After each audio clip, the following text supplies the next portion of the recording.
Delicious deviled eggs, pretty in pink and dressed up for spring, on Cindy Certified Recipes. Welcome to Cindy Certified Recipes. I gotta tell you, I love spring. The twittering birds, the beautiful flowers, plus spring makes us think of certain foods. I know it does me, and one of those things I always think of come springtime are deviled eggs. But not just ordinary deviled eggs, they gotta be super tasty and super beautiful. But before we get to that, I would sure appreciate you supporting my channel by hitting that subscribe button, and then you can also hit that notification bell and you'll get first dibs on all my upcoming videos. Now let's get to these eggs.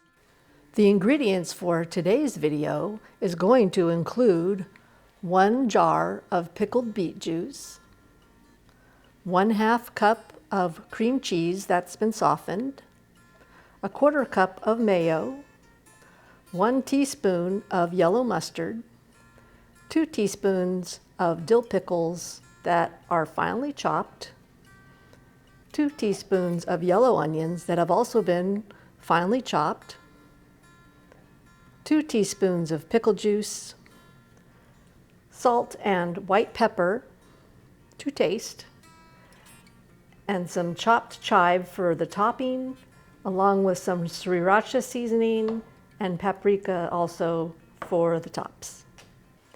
Now I've got my eggs set up already in the pot, ready to go, but I want to tell you a couple things before I turn this on. And that is, I've used a little more than a dozen because like every great roundup, you lose a few. Some whites will tear or whatever. So if you want a sure dozen, put some extra eggs in there. And I like to use room temperature eggs. There's less chance of them cracking when you boil them, even though I like to use a gentle boil. And there's some speech out there, some thoughts out there, that if you lay your eggs flat or sideways rather than up like they are in the carton, that it moves the yolk and makes for better filling. I gotta tell you, I've tried both ways. And there is a mechanism in eggs, and everyone thinks it's the little embryo. And it is not an embryo, it's called the chalazae. And it's actually a structure in the egg that holds the egg yolk generally in place, a little shifting, but it's not gonna major shift. And so you're not gonna move those yolks too much. So just a little note on that. So I'm gonna get these boiling now. Heat up this pot on high. And once I start seeing those bubbles at the bottom of the pot and they start coming up, not boiling, but just that preemptive boil, that's where I like to turn the heat down, and then they will be timed for 10 minutes. At this point, you'll see the bubbles possibly in the bottom of the pan, and the eggs actually have tiny little bubbles all over them, and you can see the little bubbles coming up. This is where I'm gonna start my 10-minute timer. Siri, give me a 10-minute timer. 10 minutes starting now. And I prefer just to maintain a very light simmer when I cook the eggs. All right, our eggs are done boiling. And so we're gonna start pouring all that water off and putting in some nice cold water.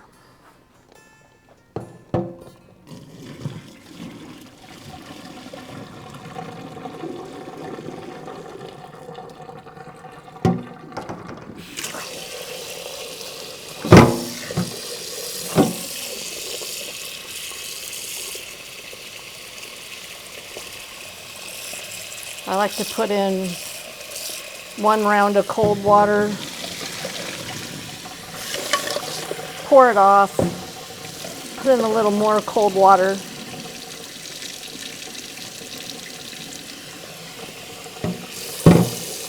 and then I'll add the ice. All right, I'm gonna turn that off, and I'm gonna set it up here, and we're gonna add some ice. I added my ice to the eggs, and they're nice and cooled down now. Sat in there about 5 to 10 minutes is good for the ice, just to shock them, stop that cooking, and get that membrane to separate from the shell a little bit. And I'm gonna start cracking my eggs. And so I like to just do it on lightly on a hard surface. And then I'll just a little bit with my fingers. And then just a little roll, almost like a palm massage. Not too hard or you'll crack the white, which I've done many times. Okay, and I just find a little corner.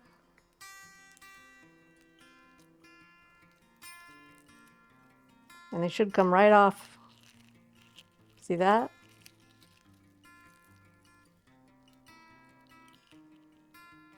Perfect. And by the way, I didn't add baking soda, I didn't add salt, I didn't do any of those tricks that people say to do. My opinion, the trick to great peeling eggs is just to buy fresh eggs. The older the eggs, the harder they are to peel. That's my trick for peeling eggs. No other chemicals needed. And so I like to give them a little bath in the water, get any little bits of shells off, and I'll set them on a plate, and I'll just keep peeling away. Last egg. So far, they've all peeled very nicely. Easy peasy. Look at that. Beautiful. All right. There's our eggs on the plate. A little slippery.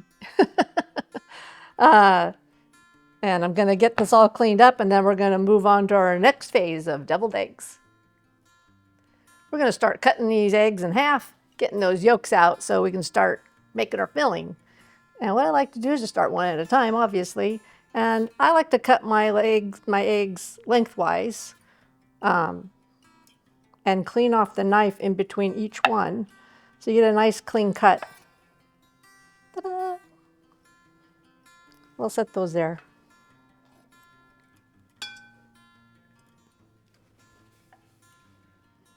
You get a lot of messy yolk on the outside of your egg if you don't clean your knife.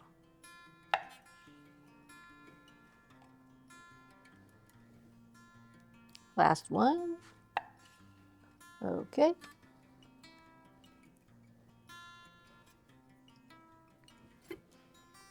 And now I'll have a beautiful sunny disposition. Okay, what I'm going to do next is to take the yolk out. And I really don't find a rhyme or reason with this other than just trying to bend. See how if you bend that back, the yolk separates from the side. So, and just trying to pop that out. And if you're really particular, sometimes if I get a lot of yolk in there, even though I'm going to put filling in there, sometimes I like to clean it out in the water. That one's pretty good, so we're going to go with that. And so we're just going to continue to pop our yolks out as best as we can.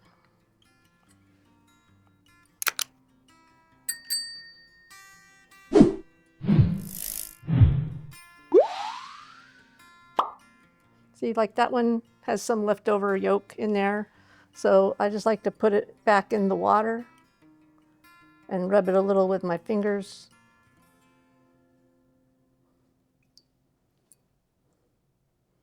And then it's a little better. I'll put that one upside down so it can, slippery, so it can drain. And we'll just keep going through all of these till they're all popped out.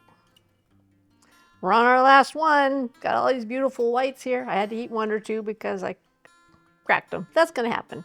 Let's see. Sometimes you can pop these right out just by squeezing it. Look at that. They're fun. So now we're going to set our yolks aside. And our next step is to get the beet juice and make these all nice and pink.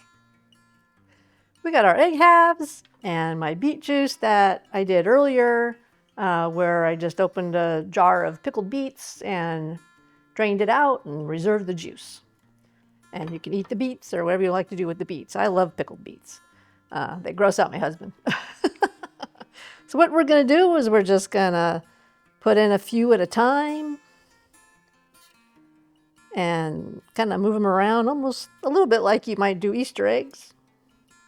That's probably enough for that little bowl. And we're just going to agitate them. And a lot depends just how pink you want them. Obviously, the longer you leave them in, the pinker they'll get. I just like to do it a minute or two per half egg, and I find that works good to color them. And then when you eat them, you're not like, ooh, that's beet juice if you don't like beets. So you can see they're pretty much there. I will remove them. See how beautiful that is? Gorgeous. And put them cavity side down on a paper towel.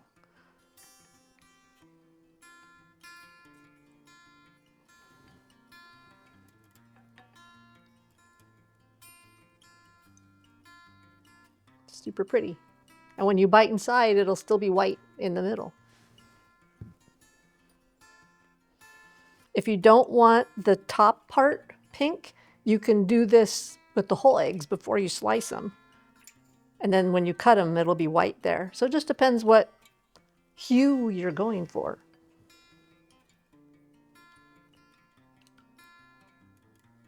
There we go. And I'm just going to be doing that with all these halves. We got our last halves in the sauce, in the beet juice. I call everything sauce. And they're almost ready to come out. But while those are soaking, I just want to show you, I mean, it's gorgeous, you guys. You got to try it. You'll get a lot of oohs and ahs, I'm telling you. Almost ready. Last one.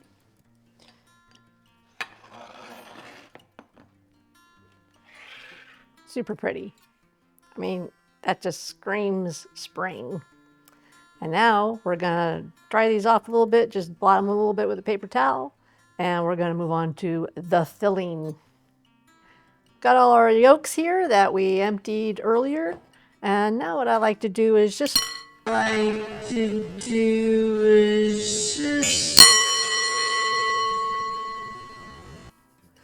can do that again if I try. That was hilarious. Just kind of start smashing them with a fork.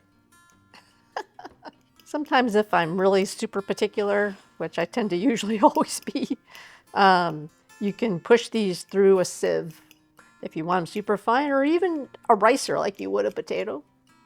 Now there's a couple extra yolks in here because as I told you, I used a couple extra eggs in case I had some maladies, and I only had 1 or 2 maladies with half of the white, like 1 or 2 white halves.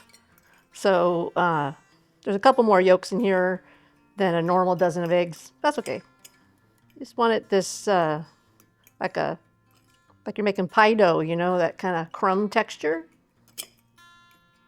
That's what I like to go for. Like that.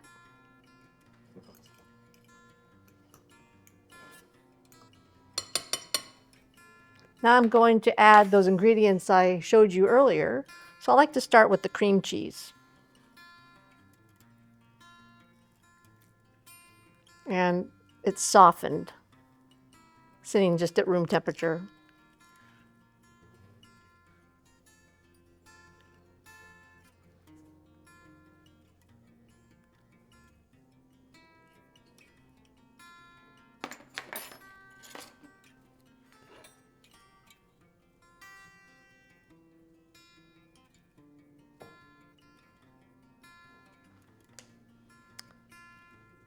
Now I'm going to mosey over to a spoon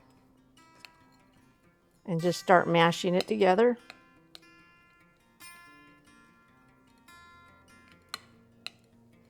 Since I have extra yolk in there, I might grab a few more tablespoons of cream cheese, but we'll see how it goes. Eyeball it. I will grab just a little more of that cream cheese.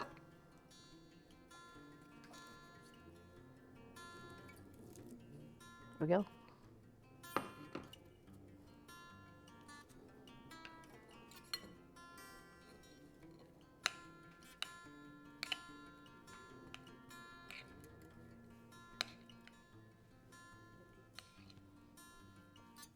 You could also use a hand blender for this, or a food processor.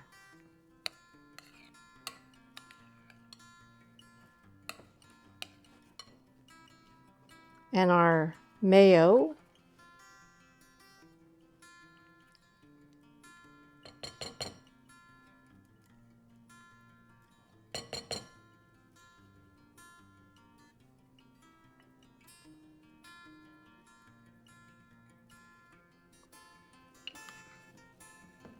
And next I'm going to add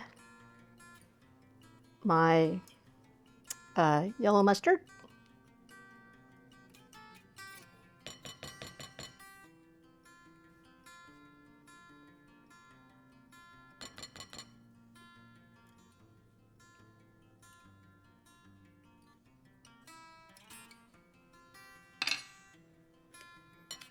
And pickle juice.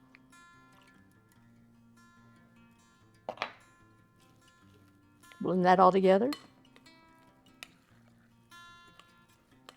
I personally don't like a really sludgy or thin filling because it loses its mouthfeel, its texture, and you also don't get a pretty piping.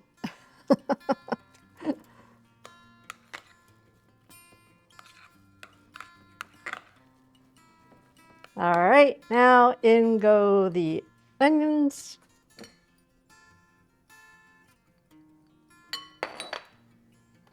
The pickles.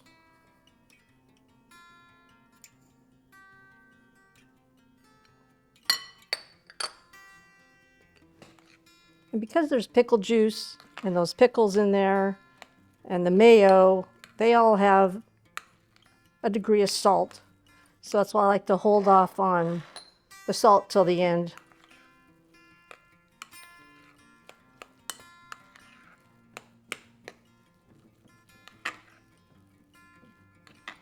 Sometimes it's nice to take this whole mixture and put it through a blender so it's ultra smooth, just beautiful. All right, I'm going to add just a pinch or two of salt. And I have white pepper just so it doesn't, you don't get those big black spots, which normally I don't mind. But in deviled eggs, one more. I like it to blend in. Give it a taste.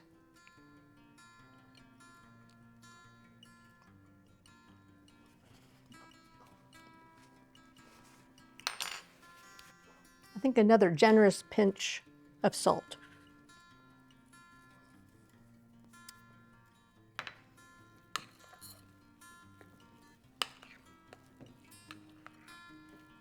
But that's up to you guys, what you want to add. That's just what I like. All right. There's our filling. And I'm going to get this all cleaned up, and we're going to move on to our pastry bag and getting these beautiful pink eggs filled. I'm back, and I'm going to show you guys how I like to set up my pastry bag. And this is kind of a small pastry bag, so with the amount of filling I have, I'll probably have to fill it up a couple times.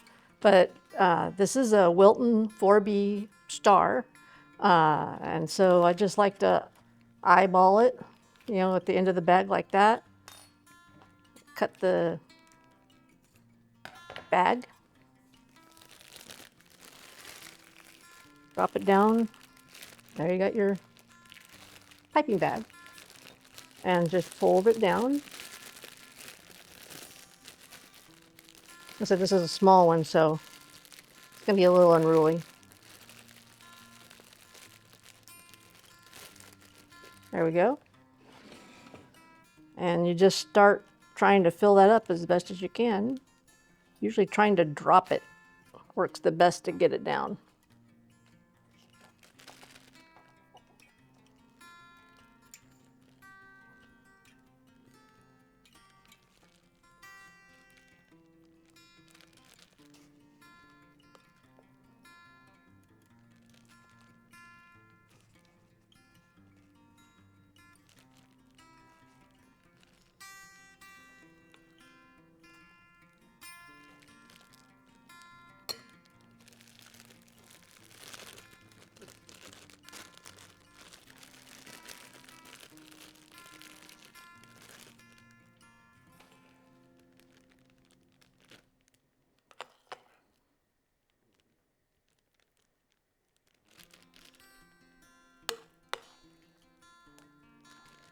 Maybe I'll get it all in there. Most of it anyway.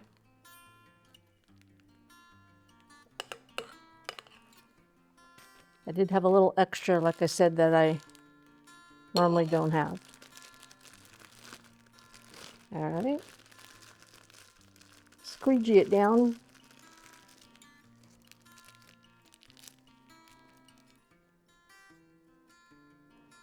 Looking good.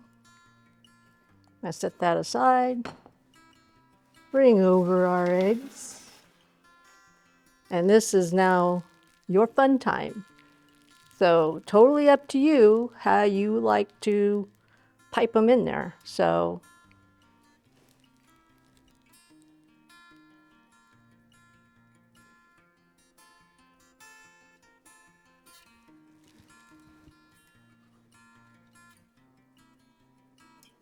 that's what I normally do right there. And you can make them less full, more full, however you like. So I'm just going to keep piping away, like the Pied Piper.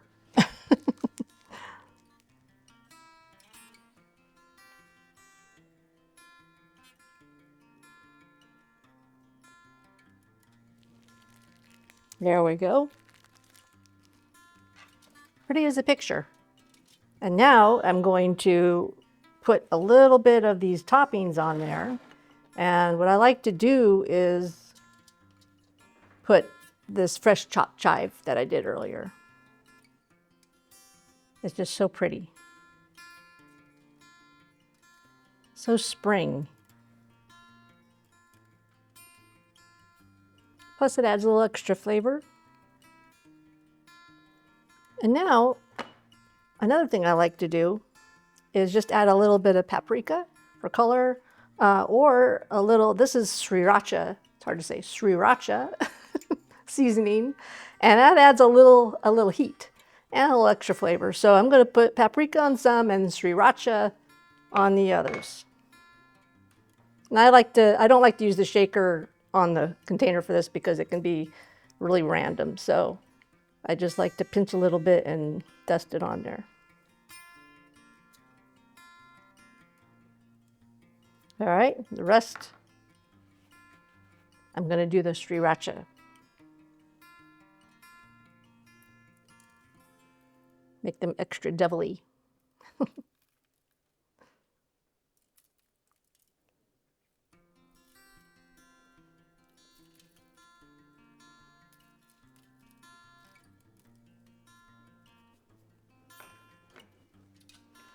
There we go. I mean, they just ooze spring. You've heard the saying, put some salad in your mouth. Today we're putting some spring in our mouth. So I'm going to put these on a beautiful platter for you guys, and then we'll come back and enjoy some eye candy. We'll be right back. These are all ready for any party or just to enjoy yourself. I mean, I could tilt it a little bit without them sliding around. So I hope you can see it. But they're just so gorgeous. And it's like having a rosy disposition with a sunny disposition. I mean, that's spring, right? And like I said, I got part paprika and part sriracha. And if you want, they're kind of close in color if someone doesn't know the difference. And so, they can try one and then try the other. But they're so good, you guys, you gotta try them. I'm gonna eat a sriracha one.